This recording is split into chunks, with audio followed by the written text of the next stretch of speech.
I'm Rich Wood. I'm a professor in the Department of Sociology. I write about intersection of faith and politics in United States, poor neighborhoods, so in poor and working class kinds of setting around the country, how people draw on various kinds of religious and spiritual commitments for trying to pull government into service to poor folks the way government often serves wealthy communities. So that's my work, that's what I write about. I'm serving as interim provost this year. We'll be doing a national search later this year. I don't want to repeat a lot of what Julie has just told you. So I'm going to be very, very brief and then just make this a chance for a little conversation. I have read your all's files. I was the last recommendation before it went to Chowki Abdallah as provost last year. So I had the pleasure of reading about all your work, but not communicating with you directly. Because mine is a recommendation, not a decision. So the official letter you got comes from the provost. It is terrific to see the kind of work you all are doing in your research, your creative work, your writing, your teaching, your mentoring of students. Already many of you as assistant professors providing leadership in departments and in other settings. That stuff really matters. And what I want to just say a few words about is how I see the transition, having successfully made it through the tenure process, and set yourself up to thrive in the academic world.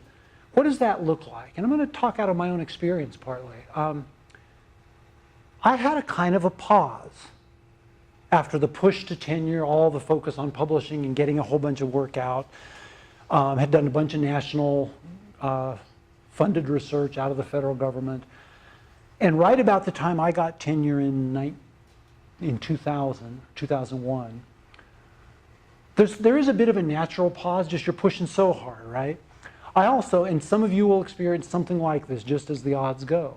I had a series of deaths in my very immediate family, some kind of expected, some way before their time, including a 17-year-old niece. You know, life, I also had children born just before that, so just life was more complicated. You will find life presents more challenges at some point, right? And I just want to encourage you not to panic in the face of that. You've shown what you can do. You're going to be successful academics. You're going to continue working. You've internalized this so deeply by now after graduate school and being a young faculty. You're going to thrive at this work if you take care of yourself, if you stay engaged, if you keep some momentum, even though life's going to make during some periods it a little harder to sustain all the momentum you're used to carrying. And I just want to encourage you, trust yourself, keep some momentum, that is, keep engaged in your work. And as life presents some complications, figure out how you deal with that. You know, you're going to have to take care of, some of you, not all of you, are going to have to take care of kids, or you're going to have to take care of sick family members. You're going to face other kinds of challenges, or just that natural ebb and flow of high-level production as a research scholar. It's not all going to look the same. Figure out how you're going to sustain that and take care of yourself. This game's just a marathon. I mean, some of you may have just sprinted to the finish line of the tenure process. As of now, it's a marathon. And you got to take care of yourself. You got to take care of your loved ones. You've got to continue to cultivate your incredible intellectual skills, but cultivate that deeper part of yourself. It's about being a whole person, having relationships with other people that matter to you. We want you to succeed deeply and in the long term, not just as a flash in the pan temporarily. And that's partly the fashionable term for this is self-care. That's one way to think about it.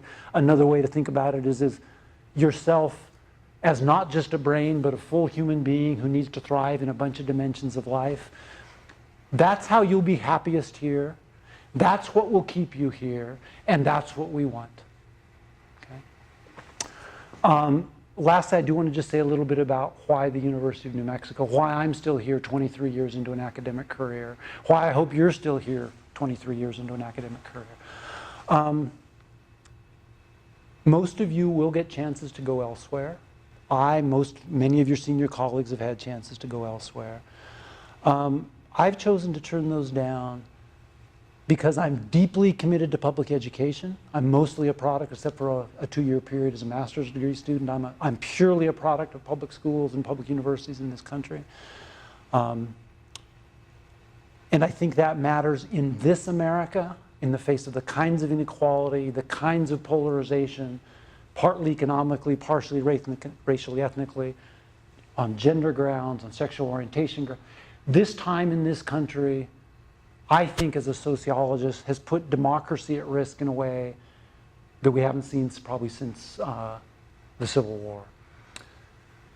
And in confronting that, public education matters profoundly, whether you're an engineer or a historian or a scientist or a humanities scholar or crazy enough to be a social scientist. Your work matters not just because of the narrow content expertise you bring, but because you're part of an enterprise that's about giving everyone in this society a chance to succeed.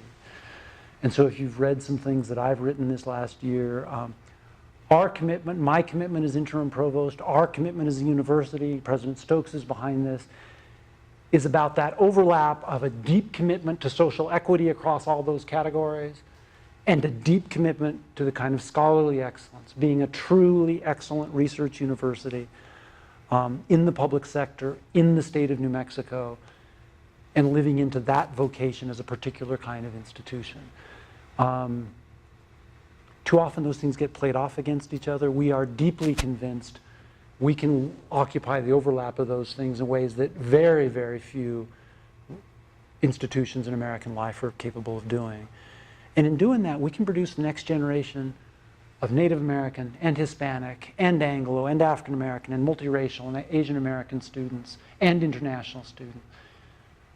Sorry, not students, but leaders as professors, but leaders in the nonprofit sector, in the political sector, in the private sector that this country so desperately needs. So you're about your own narrow research and teaching agenda, I hope. And I want to invite you, if you're not already, to be part of a broad agenda about addressing the challenges in New Mexico and in this country. That if we don't get right, our children's generation may face a deeply distorted American experience, even more so than our ancestors have. All right. I want to stop there. Do we have time for reactions, questions, answers? You're the end of the show. I'm the end of the show. Okay. Now you're in trouble. Well, boy. Okay, great. I'd love to just engage with you. Oh, I had one of those. Okay, I've got one back here. Okay. And I do have cooties. Thank you. Okay. Yeah. Reactions, questions. What do you have doubts about at UNM these days? What excites you about your future? What scares you about your future? Mm-hmm.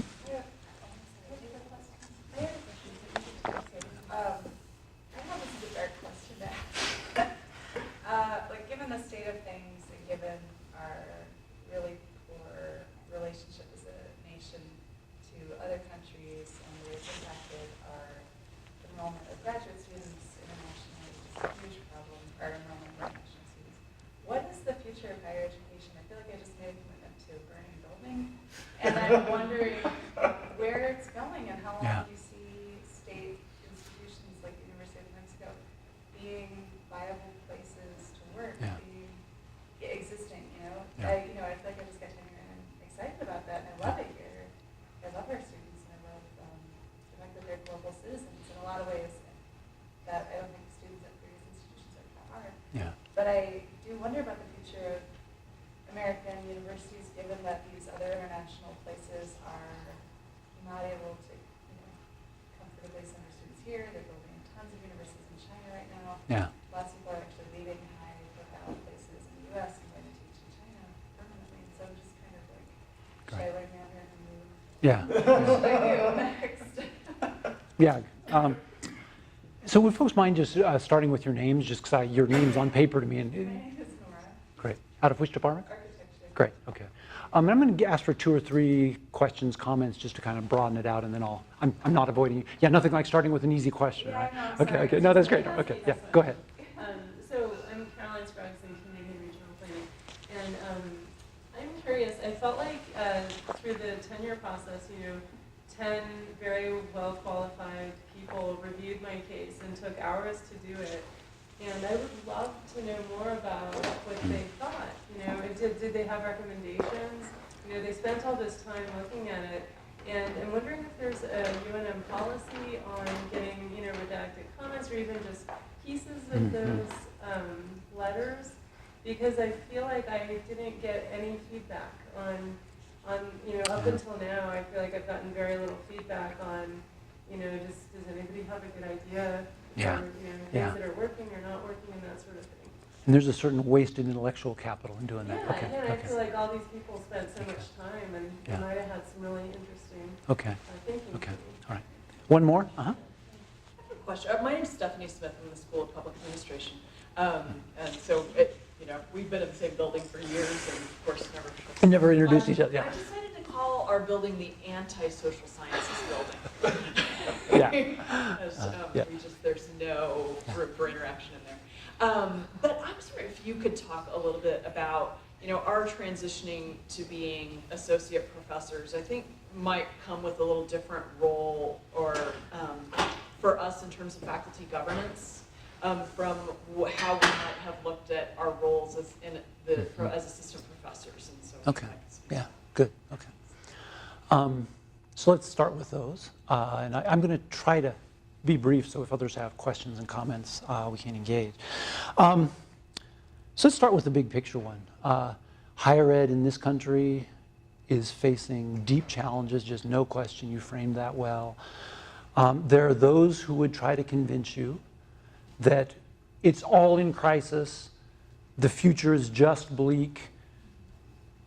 And let me just say, as I read that literature, I think we need to take serious the challenges, and all of that is also a power play to create the panic they're predicting, because it's an agenda to privatize all public institutions. There's a deep, deep intellectual structure behind much of that literature that I know something about from my own research, that is trying to not just analyze, but provoke the kind of crisis of public schooling. K through 12 schooling was a first victim of it. That's now being targeted at higher ed. And if we respond to it in panic, it will become true, right?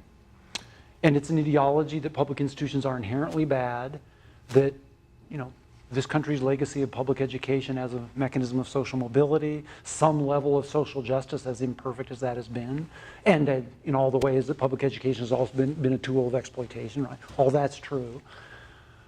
But higher ed has also been this profound mechanism to try to create some degree of egalitarianism in American life. And this is a movement that thinks all that is the wrong America, right? This is the Cook brothers. The Cook brothers have been fundamental to funding much of this intellectual structure. And if we buy it and we all flee, then it becomes true and public higher ed does fall apart. All that said, there's real structural challenges. I mean, demographic challenges currently are huge. The way that we've been the premier site for international students to get educated, now the Chinese and other competitors for that world, that all does create difficulty. I think we do face deep restructuring. For example, you'll read next week, we took a 15% hit in freshman enrollments this year. That is unprecedented for us. If that were to continue, we face real difficulty. So we can't continue on just the current model that sort of assumes a constantly growing increase of students. That's just not sustainable.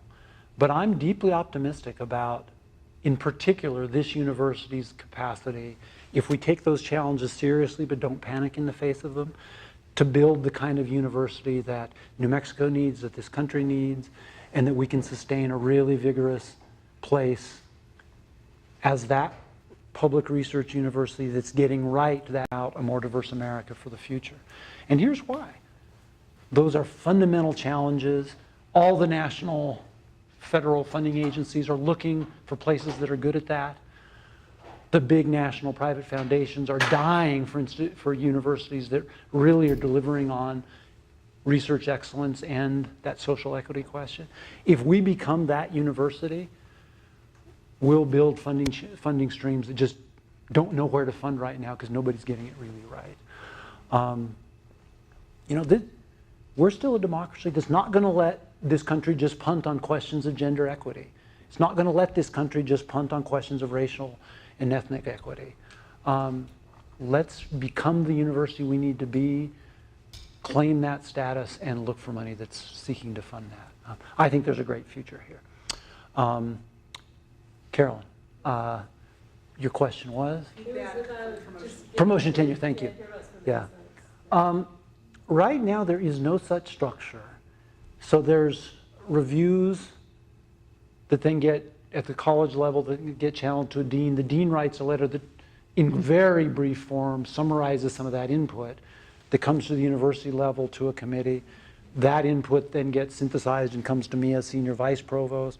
I then write a letter that tries to synthesize that and goes to the provost. Some degree of that filters through to the letter that you get from the provost, but it's wholly inadequate. I think that's right. Yeah, Uh-huh, and I guess I'm thinking even more about the external reviewers. Oh, gotcha, So, yeah. Got it, yeah. Which is actually the more useful content, got it. So some department chairs excerpt statements That would be great. that they think will be constructively helpful for faculty. And, you know, since it is a great deal of work to go through and anonymize letters and be able to release them, but the department chair excerpting advice is less work, and that's what you want. Yeah. And it's probably the most useful to you, right? Because those are experts in your field. So let's do this. Let's try and approach this from two directions. How many of you think that'd be useful, first of all? Is that okay? Let's try to create a culture of this from below, and I'll try to push it from above. If you all approach your chairs and say, you know, it seems to me there was all this great feedback, might it be possible for you to extract whatever you think is most useful and constructive and get it to me anonymously? And the provost said you can do this. And the provost says you can do it. The first statement could be, I don't know if I can do that. Yeah. But yeah, they can. Anonymously. Anonymously. But I'll also take it from above and put out a note to chairs that says, let's not waste all that intellectual capital that went into that. Within your judgment as chair, please channel to those folks that input. I think that's a great thing. It's a great thing. And then, faculty governance, yeah. Governance and our shifting Yeah. roles. So I actually do worry that, at least in my department and many of your departments, we do really try to protect assistant professors from service. The trouble is, we internalize that, 6 years, right? We internalize that, and then you become associate and just don't have any of the, maybe in your case, you preserve the kind of desire and aspiration to do that, but many people don't. So let me just say, we at the university governance level are deeply committed to shared governance. That is a governance structure that really draws on faculty voices as partners in thinking about decisions we face. And we need our best, most talented mid-career faculty, which is what you are now, engaged in that. And you know, if what we end up with is whoever the weakest member of any given department is forced to go to the faculty senate, then the faculty senate becomes a less valuable. Now that's not true, but it's true in some departments. We need really thoughtful, strong voices on those committees, in the faculty senate, on task force at your college level. So I want to very much invite you into that. And that's the transition to becoming an associate professor. We're now looking to you for a new level of leadership. Don't let that undercut your own research and teaching agenda, right? That stays important. But we need your contributions on that other level too. And don't do it blindly. Think about where you really are vested, what you really care about, and volunteer into those things. For me, I was kind of channeled into the undergraduate committee into my department as a junior faculty member because it was seen as less work. But I feel like I was sitting through these meetings, and at that point in my career, what I really cared about was the graduate education stuff, so I volunteered and then got drafted to be a graduate committee chair, right, as a junior faculty member. Don't do that well, you're past that now. Do that now. It's a great role. But, you know, undergraduate education is a terrific thing to vest yourself in. Faculty search, you know, whatever it is that you care about, those are the kind of joyous service things that you put time into and care about. And don't overdo it, don't kill yourself, but yeah, volunteer. Robin, I think you had a thought. Yeah, I was just thinking about your comment in regards to the uniqueness that UNM has in regards to diversity. Being a Hispanic serving institution and a minority serving institution, and then serving the 23 tribal nations here in New Mexico, I'm wondering, like, when we keep talking about, like, how do we be authentic to honoring those populations and that status as also being a Research 1 institution, but I've never heard of us redefining what a Research 1 institution that serves those populations and works with those populations actually looks like. And I feel like our promotion and tenure process, everything that we do at UNM is still reflecting a colonized and settler colonialism university. And I feel like we have an opportunity to be a leader in reconstructing that and deconstructing that, but we haven't done that. And I still feel like our leadership, and no offense to you, our leadership in the university is still reflecting a white America and is not reflecting the diversity of New Mexico or the diversity of the students that are represented here. So in what ways can we start to move in that direction as succession planning and working towards really making UNM something that people would want to be attracted to? I think that would also attract international students, because we're really not anything different than if you went to like Ohio or Iowa or whatever. We haven't really changed or reflected that. So what are your thoughts That's on great. that? Great question. Let me start with what we've done already, and then it doesn't nearly answer the challenge. I think it's a multi-year challenge that we have to step up to over time. We're nowhere near diverse enough as a faculty or as a central administration yet, I think. We're better than a lot of places, but we're still very short of where we need to be. In the past, UNM has thought about this as an affirmative action program defined by federal affirmative action laws, and where the federally required affirmative action plan represents sort of what we aspire to. The trouble is, what that does is ask UNM to have a representative faculty that reflects national populations. So the American Indian, Native American population of this country is single